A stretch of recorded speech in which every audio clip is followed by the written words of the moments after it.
Hello, আসসালামু আলাইকুম everyone. শুরু করতে যাচ্ছি ডেস্টিনি কলমে কালার কুইন। শুরুতেই বলে রাখি, এতে ভায়োলেন্স, প্রাপ্তবয়স্ক বিষয়বস্তু ও মুক্ত মনোভাবনা রয়েছে। একটা সময় এই গিটারটা কত বেজেছে, এখন সময়ের জন্য গিটারটা বাজে না, তাই ধুলো জমে গিয়েছে। অভিক হালকা হাসলো, বলল, এখন আমার জীবনে শুধু রক্তময় খেলার বেঁচে আছি। গান সেরকমভাবে তো আর জীবনে কোনো অস্তিত্বই নেই। ওয়েস্ট বেঙ্গল। বাবা, দয়া করে আমি এখনই বিয়ে করতে চাই না, 3rd ইয়ার কমপ্লিট করলাম। সঞ্জনা বলল, আমি আরও পড়তে চাই, আর আমার আঁকাটা নিয়েও তো এগোতে চাই। পল্লব ব্যানার্জি বলল, ঋণ মুক্ত কর মা, আমি আমার বসের কাছে ঋণী। সঞ্জনা বলল, মানে বাবা, তুমি আমাকে বিক্রি করছো, তাও আবার তোমার বসের কাছে? ছি ছি বাবা। পল্লব ব্যানার্জি বলল, আমি একটা ভুল করেছিলাম, বসের কাছে কিছুদিন আগে টাকা নিয়েছিলাম, কিন্তু এখনও সেটা শোধ করতে পারিনি। বিয়ে করে নে মা, না হলে আমি মরে যাব। এই সময় আমার মা মহুয়া বললেন, ওগো তুমি কি করছো? আমার মেয়েটাকে একটা ধাড়ি বুড়োর সঙ্গে বিয়ে দিতে হচ্ছে। পল্লব চৌধুরী বলল, আমি আমার ঋণ শোধ করতে পারিনি, আমার কোম্পানিতে ছোটোখাটো লস চলছিল। আমি বললাম, এছাড়া তো আর কোনো উপায় নেই আমার, আমি রাজি। বাবা আমাকে জড়িয়ে ধরে বলল, তুই অসুখী হবি না মা, আমার বস খুব ভালো। অবশ্য আমি তাকে দেখিনি, কিন্তু সে খুব ভালো মনের মানুষ। আমি ঠিকঠাক করে খাইনি, কারণ আছে, মনটা ভালো না। বিয়ে করতে হচ্ছে বলে মনটাই যেন ভেঙে গেছে, তাই কোনো রকমের নড়াচড়া করে খাবার রেখে আর উঠে পড়লাম। মা বলল, মা রে, এরকম করিস না, খেয়ে নে। আমি বললাম, আজকে আমার খিদে নেই। এই বলে নিজের ঘরে চলে এলাম, দরজাটা টেনে নিলাম। ওদিকে মহুয়া পল্লবকে বলল, হ্যাঁ গো, তুমি তোমার বসকে দেখেছ? পল্লব বলল, না আমি দেখিনি, কিন্তু একটু বয়স বেশি। মানে? ছায়া দেখে যা বোঝা যায়। এই কথা শুনে কিছুটা চিন্তায় পড়ে মহুয়া মনে মনে বলল, তো কে হতে পারে, কি হতে পারে? ওই কথাটা সত্যি হবে না তো? ওই সেই যুবকটা না তো? না না, এটা হবে না, কারণ পল্লব তো বলল সে বয়স একটু বেশি। আমিও কি মনে মনে ভাবছি, না হবে না, ওটা না হলেই ভালো হয়। ওটা যেন না হয়। আমি চাই না যে আমার মেয়ে অন্ধকার জগতে প্রবেশ করুক। বয়সটাও তো সেই বয়সই হলো, 22 বছর। কোনো দিনই চাই না। তুমি সত্যিই দেখোনি? সত্যিই দেখিনি। গ্যাংটক শিকড় ভিলা। বাইরে হালকা মেঘলা, শীতল আবহাওয়া, ঠান্ডা হাওয়ায় কুয়াশা ভেসে বেড়াচ্ছে পাহাড় বয়ে। শিকড় ভিলা এক বিশাল রাজকীয় ম্যানশন, পাহাড়ের কোষ ঘেঁষে, চারপাশ জুড়ে ছড়িয়ে থাকা জমি, তার পাশে এক বিশাল গ্যারেজ। গ্যারেজে রাখা রয়েছে 2-3টে ছকছকে BMW। ভিলার ভেতরে যেন এক আধুনিক রাজপ্রাসাদ, মার্বেল ফ্লোর, সোনালি আলোকছটা আর মখমলি পর্দার মাঝে বসে আছে এক যুবক। লম্বা গড়ন, শরীরে কালো শার্ট, আর ডান হাতে কবজিতে হাফ হার্ট, আর তার সঙ্গে টানা ট্যাটু। এই ট্যাটুর অন্য অর্ধেক রয়েছে আরেকজনের কাছে। পৃথিবীতে এই একজোড়া ট্যাটু আর কোথাও নেই, বিরল। ঠোঁটে সিগারেট, চোখে আধো ছায়া, পেছনে এক সারি কালো জ্যাকেট পরা কাঠ বসে। কিন্তু তাদের মধ্যে সবচেয়ে চোখে পড়ে যে তিনি আধিরূপ সেন। মুখে হালকা শ্যামলা রং, গড়ন সুঠাম, আর ঠোঁটটা কালচে। ঠোঁটে একরকম গভীরতা, ঠান্ডা আগুন। এই সময় ঘরে ঢুকে অভিক। সে ধীরে বলে, তোর কাজ হয়ে গেছে। তার মেয়ে সে দিতে রাজি হয়ে গেছে। অধিরূপ বাঁকা হাসে, সিগারেটের ধোঁয়া ছেড়ে বলে, মাই লাভ, মাই হার্ট, শেষমেশ তুমি আমারই হচ্ছ। তারপর এক মুহূর্ত থামে, কানে হিয়ারিং ডিভাইস ঠিক করে নিয়ে বলে, অভিক, তুই এখন আয়, তোকে দরকার হলে আমি ডেকে নেব। এই বলে সে উঠে দাঁড়ায়। সামনে একটা দরজা, হাত দিয়ে দেয় পাসওয়ার্ড, মাই হার্ট। দরজা খুলে যায়। ভেতর একটা বড় থাই গ্লাস, যেখান থেকে দেখা যায় টাইগার হিল পুরোটা। এখানে সঞ্জনা ব্যানার্জি হলো গল্পের নায়িকা, আর অধিরূপ হলো গল্পের নায়ক। মহুয়া ব্যানার্জি সঞ্জনার মা, আর পল্লব চৌধুরী হলো সঞ্জনার বাবা। সকালবেলা হঠাৎই রুচিরা ফোন। এই শালি, আমার এখন সঞ্চারীকে দরকার। আমার সিস্টেম হ্যাক হয়ে গেছে, ও ছাড়া এটা সামলাতে পারবে না। আমি বললাম, ও তো আসতে পারবে না। রুচিরা রেগে গেল। রুচিরাকে দেখিয়ে রাগ দেখাচ্ছিস? তাহলে ল্যাপটপ নিয়ে আমি আসছি। আমি বললাম, না না না, আমি দেখছি কি করা যায়। কিছুক্ষণ পর রুচিরার ঘরে বেল বাজলো। দরজা খুলতে একটা কালো হুডি পরা, মুখে মাস্ক লাগানো মেয়ে দাঁড়িয়ে। মুখের নিচ থেকে শান্ত স্বরে সে বলল, আমি সঞ্চারী। শুনলাম তোমার সিস্টেম হ্যাক হয়েছে। রুচিরা অবাক হলেও বলল, হ্যাঁ, এসো ভিতরে। সঞ্চারী বলল, থাকতে পারবো না, শুধু ল্যাপটপটা দাও, 5 মিনিটে ঠিক করে দিচ্ছি। সে ল্যাপটপ খুলে নিজের পেন ড্রাইভ ঢোকালো। দ্রুত টাইপ করতে করতে সিস্টেম ক্লিন করে নতুন সফটওয়্যার ইনস্টল করে বলল, হয়ে গেছে। রুচিরা জিজ্ঞেস করল, কে হ্যাক করেছে জানো? সঞ্চারী একটু হেসে বলল, ক্রিটিক্যাল কিছু না, এক পুচকি ছেলে। এর থেকে বড় বড় হ্যাক করেছি আমি, এটা তো কিছুই না। রুচিরা হঠাৎ বলল, মুগ্ধ হয়ে বলল, থ্যাংক ইউ সঞ্চারী, তুমি না থাকলে কী যে হতো। তারপর রুচিরা হঠাৎ বলল, বাই দ্য ওয়ে, তোমার সঞ্জনার সঙ্গে কোনো কানেকশন আছে? তোমার বন্ধু? সঞ্চারী একটু থেমে চোখের কোণ বাঁকিয়ে মুখোশে আড়ালে হাসল, বলল, না, আমি সঞ্জনাকে চিনি না। আর এক মুহূর্ত না দাঁড়িয়ে সে চলে গেল, হুডি টেনে মাথা ঢেকে। রুচিরা আর আমরা দুজনে বেস্ট ফ্রেন্ড। সন্ধ্যাবেলা ফোন বাজতেই আমি ধরলাম। ওপাশ থেকে রুচিরার কণ্ঠ, এই শোন, সঞ্চারী এসেছিল। আমি চমকে উঠলাম, সত্যি? কি করলো সে? রুচিরা একটু থেমে বলল, মুখে কালো মাস্ক, হুড তোলা। দরজা খুলতেই বলল, আমি সঞ্চারী। শুনলাম তোমার সিস্টেম হ্যাক হয়েছে। তারপর কিছু না বলে ঢুকলো। পেন ড্রাইভ ঢুকিয়ে 5 মিনিটের মধ্যে পুরো সিস্টেম ফরম্যাট করে নতুন সফটওয়্যার বসিয়ে দিল। আমি বললাম, ভালোই তো কাজ হয়ে গেছে। রুচিরা একটু চুপ করে থেকে বলল, তা হয়েছে, কিন্তু একটা কথা বলি। আমি ওকে জিজ্ঞেস করলাম, তোর সঙ্গে কোনো সম্পর্ক আছে কি না। জানিস কি বলল? বলল, না, চিনি না। আমি হতবাক হয়ে বললাম, আমি তো মেসেজ করেছিলাম ঠিকই, কিন্তু কোনো রিপ্লাই আসেনি, বরং ও আমাকে ব্লক করেই রেখেছিল। রুচিরা একটু রুক্ষ স্বরে বলল, তাহলে তোর মেসেজ পেয়ে না চিনেও এমন করে সাহায্য করতে এলো কেন? এত ফেমাস ফিমেল বড় হ্যাকার, তাও বিনা চিহ্নে চলে গেল। আগে তো কাজ শেষ পর্যন্ত একটা কুট বা চিটকুট রেখে যেত, এবার কিছুই না। আজ পর্যন্ত কেউ দেখেনি তাকে, অ্যান্ড ধরতে পারেনি। আমি ধীরে বললাম, হয়তো এটা ইচ্ছে করেই করেছে, জানি না। রুচিরা, এখন ওর ভাবনাগুলো পড়া অসম্ভব।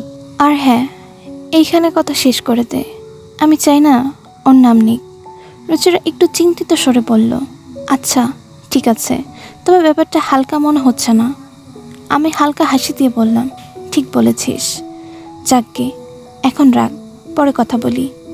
ফোনটা কেটে রাখতেই ঠোঁটে অদ্ভুত একটা হাসি ফুটে উঠল। সঞ্চারী, তুই কি করে এতটা নির্বাক হতে পারলি? গ্যাংকট শিকড় ভিলা।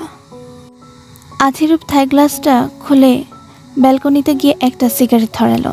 ঠান্ডা বাতাস গায়ে লাগছিল, কিন্তু তার চোখ ছিল দু পাহাড়ে। মাই হার্ট, তুমি আমার নিস্তব্ধ শহরে প্রবেশ করেছ। যতদিন না তোমার মৃত্যু হচ্ছে, ততদিন তুমি আমার শহরেই থাকবে, নিজেই নিজেকে বলল আধিরূপ। হঠাৎ হিয়ারিং মেশিনটা কানে যন্ত্রণার কাটার মতো বিঁধল। সে বিরক্ত হয়ে উঠল, দূর, এই একটা যন্ত্র হয়েছে, না পারছে উগড়াতে, না পারছে গিলতে। সে রেগে সিগারেটটা ফেলে দিয়ে অভিককে ফোন করলো। অভিক তখন সবে খেতে বসেছে। আধিরূপের নাম দেখে জলদি ফোনটা হাতে নিয়ে বলল, হ্যালো। ওপাশ থেকে গলা এলো, তাড়াতাড়ি মুকেশকে খবর দে। অভিক সব বুঝে গেল বিপদ কিছু হয়েছে।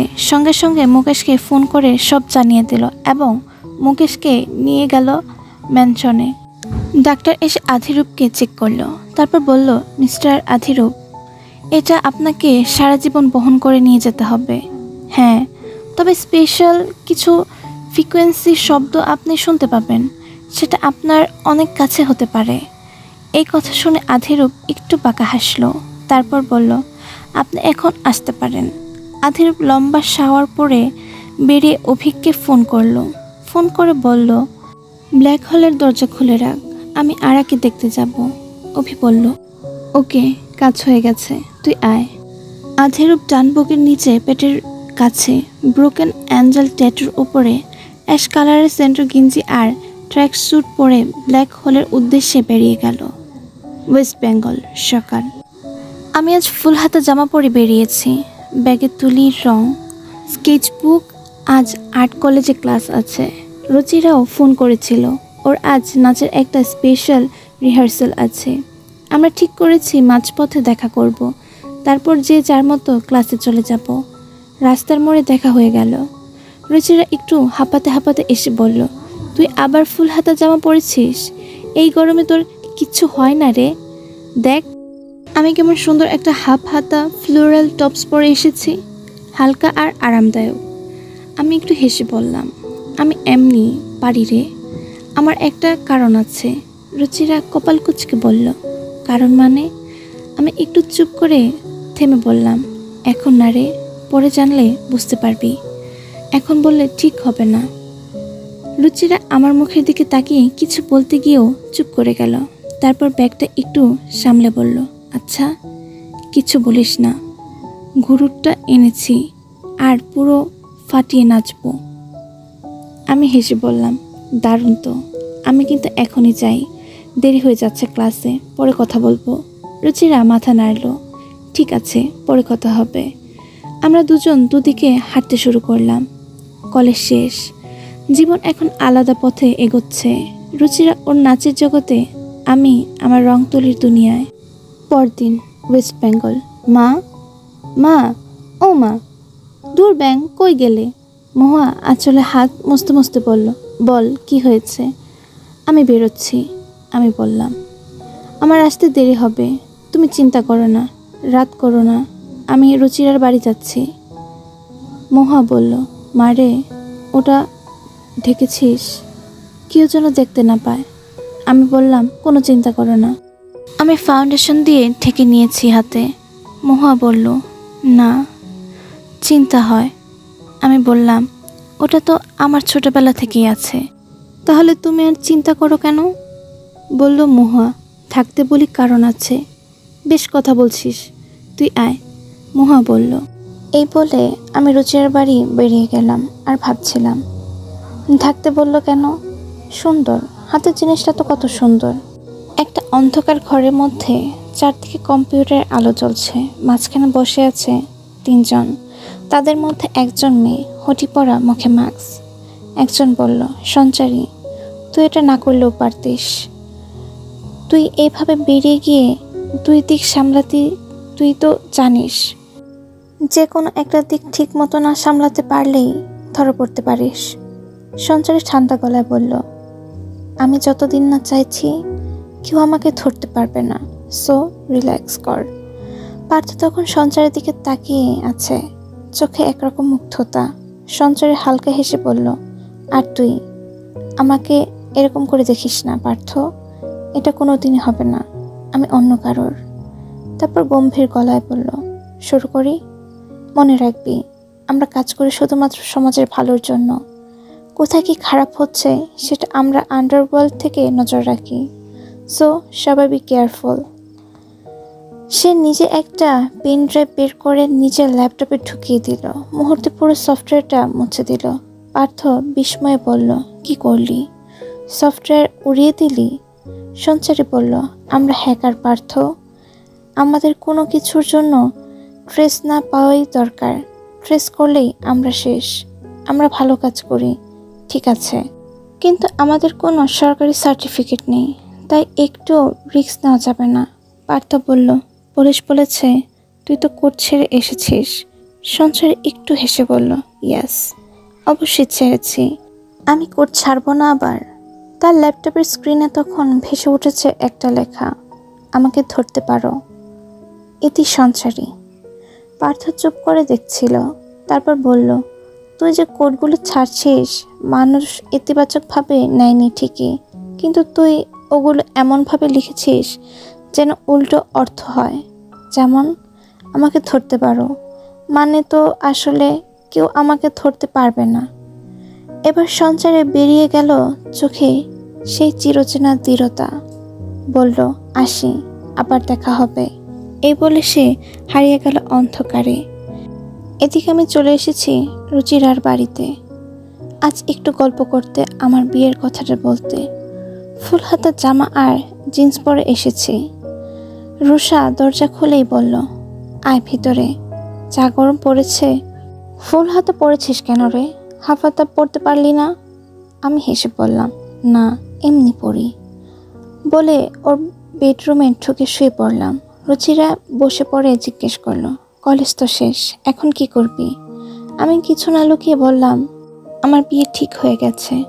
রুচিরা প্রায় আকাশ থেকে পড়ার মতো চমকে বলল, কি বলিস? হ্যাঁ, কি বলিস তুই? আমি মাথা নিচু করে বললাম, হ্যাঁ রে, বাবার বসের সঙ্গে। মনে হয় আগামী মাসেই বিয়ে। পাত্রপক্ষ নিয়ে সেরকম কিছু বলেনি। রুচিরা অবাক হয়ে বলল, হঠাৎ করে? আমি একটু থেমে বললাম, হ্যাঁ, ছেলের বাড়ি অনেক নিয়ম আছে শুনেছি। জানি না কি হবে, দেখা যাবে। এই সময় আমি একটু উঠে বসতেই হাতটা সরে গেল, বা হাতের ওপরের অংশটু বেরিয়ে পড়ল। রুষার চোখে সরাসরি পড়ল সেই ট্যাটুতে, একটা হাফ হার্ট আর তার সঙ্গে ডানা, পুরোটা কালো কালি দিয়ে আঁকা। রুচিরা আমার হাত চেপে ধরল, সঞ্জনা, তোর হাতে এটা কি? আমি ঘাবড়ে গিয়ে বললাম, কিছু না তো। কিন্তু ও জোর করে আমার হাতা টেনে তুলে পুরোটা দেখে নিল। তারপর প্রায় ফিসফিস করে বলল, তুই জানিস এটা কি? এই ট্যাটু পৃথিবীর অন্যতম বিরল। এটা ব্র্যান্ড করে দেওয়া হয়েছে। এর আছে মাত্র 2টো পিস। আমি শান্ত গলায় বললাম, এটা তো আমার ছোটবেলা থেকেই আছে। আজ ফাউন্ডেশন উঠে গেছে বলে দেখতে পেরেছিস, না হলে সবসময় ফাউন্ডেশন দিয়ে ঢেকে রাখি। আমার মা আমাকে বারণ করেছে এটা যেন কেউ না দেখে। রুচিরা একটু থেমে বলল, চিন্তা করিস না, আমি কাউকে কিছু বলবো না। আন্টি যখন বারণ করেছে নিশ্চয়ই কোনো কারণ আছে। আমি বললাম, ধন্যবাদ রে রুচিরা। ও আমার দিকে তাকিয়ে হালকা হেসে বলল, তো বিয়েতে কিন্তু আমি থাকবো, কোথাও যাব না। আমি হেসে ওকে জড়িয়ে ধরলাম। তুই ছাড়া আমার বিয়ে হবে নাকি? তুই তো আমার একমাত্র বেস্টি। গ্যাংটক শিকড় ভিলা। কিচেনে তখন সার্ভেন্ট ব্যস্ত। শিল্পা শ্রেষ্ঠ, যিনি বয়স্ক এবং সার্ভেন্টের হেড, তিনি নির্দেশ দিচ্ছেন। তার সঙ্গে রয়েছে আরও 2 বোন, জয়শ্রী ও মৈত্রী। এদিকে ডাইনিং টেবিলে বসেছে আধিরূপ আর অভিক। অভিক আধিরূপকে দিল দার্জিলিং টি, ওনার সবচেয়ে প্রিয়, আর নিজে নিল ব্ল্যাক টি। শিল্পা এসে জিজ্ঞেস করলো, স্যার, আপনি দুপুর কি খাবেন?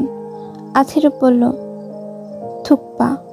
শিল্পা মাথা নেড়ে বলল, ঠিক আছে স্যার, আমি থুকপা রেডি করে রাখবো। খাওয়া শেষ করে আধিরূপ অভিকের দিকে তাকিয়ে বলল, তুই যাবি ব্ল্যাক হোলে? অভিক উত্তর দিল, না, আমি যাব না, তুই যা। আধিরূপ কিছুটা গম্ভীর গলায় বলল, ওদের খবর জানিস? খবর রাখছিস তো? ওয়েস্ট বেঙ্গলে আমার একদিন পরে বিয়ে। আমি চাইছি না কোনো ঝামেলা হোক। অভিক আশ্বস্ত করল, তোর কোনো চিন্তা নেই, আমি আছি তো। আমি এদিকটা সামলাবো। আর ওরা এখনো অনেক দিন চুপ আছে, কিছু করছে না। আর আমি থাকতে কোনো প্রবলেম হয়েছে, এমন কোনো দিন হয়েছে শুনছিস? অভিকের মনটা ভালো নেই, দুঃখে ভরে আছে তার ভেতরটা। কোনো রকমে খাওয়া দাওয়া সেরে নীরবে নিজের ঘরে চলে গেল। ঘরে ঢুকে দরজা বন্ধ করে দিল। তারপর একটা গভীর দীর্ঘশ্বাস ফেলে নিঃশব্দে বলল, এই যন্ত্রণা কতদিন বইতে হবে আর? তার চোখে যেন জমে থাকা ক্লান্তি আর বুকের ভেতর জমে থাকা একটা না বলা কষ্ট। আলমারির দেওয়ালে আলমারি থেকে একটা কালো রঙের গিটার দেখলো, হালকা করে দেখলো, হাত বুলিয়ে দিল। একটা সময় এই গিটারটা কত বেজেছে, এখন সময়ের জন্য গিটারটা বাজে না, এই ধুলো জমে গিয়েছে।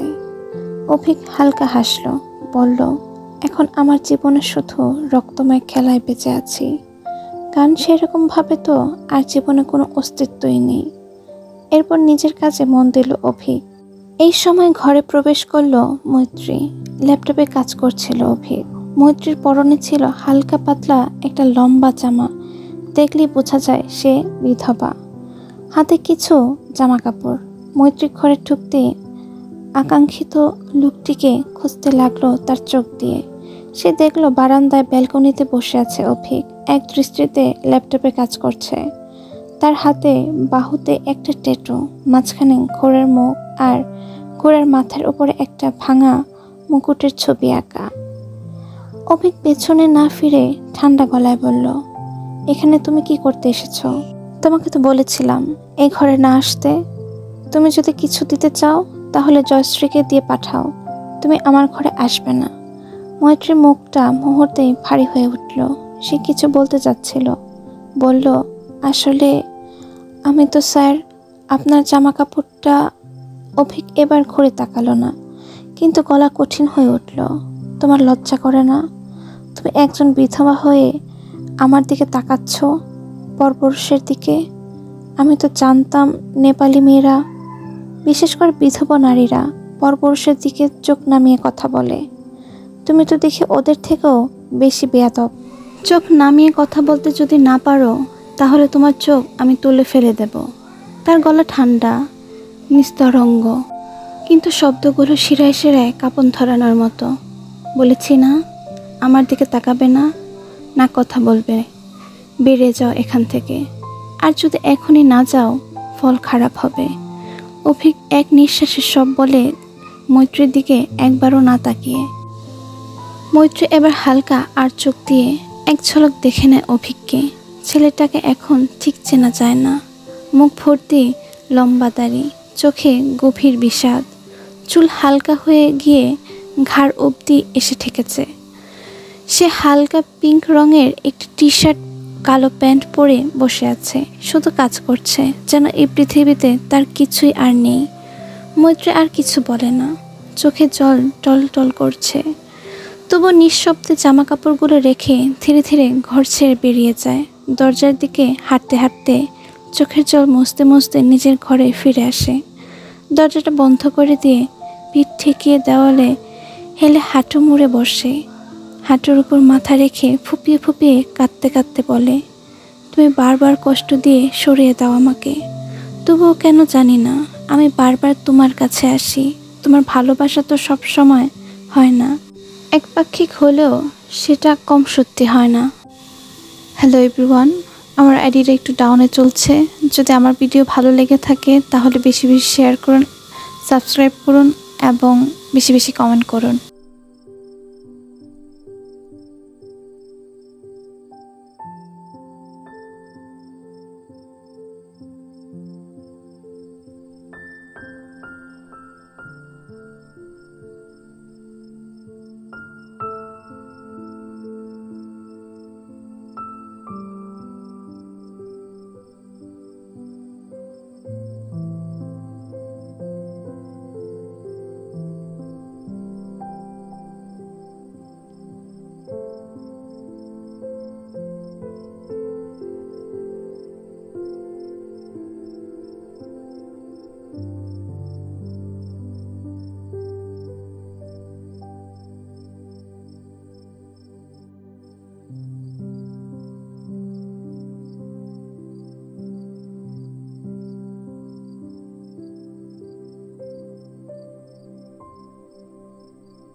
you